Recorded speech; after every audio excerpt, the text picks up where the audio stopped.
கர்ம வீரர் காமராஜர் வாழ்க வாழ்கவே. கல்விக்கு கண் திறந்த கருணை உள்ளம் வாழ்கவே.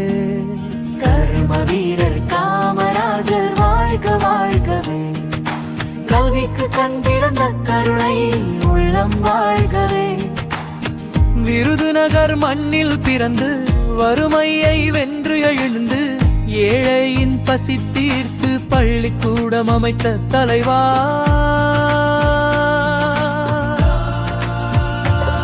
கதச்சட்டை அணிந்த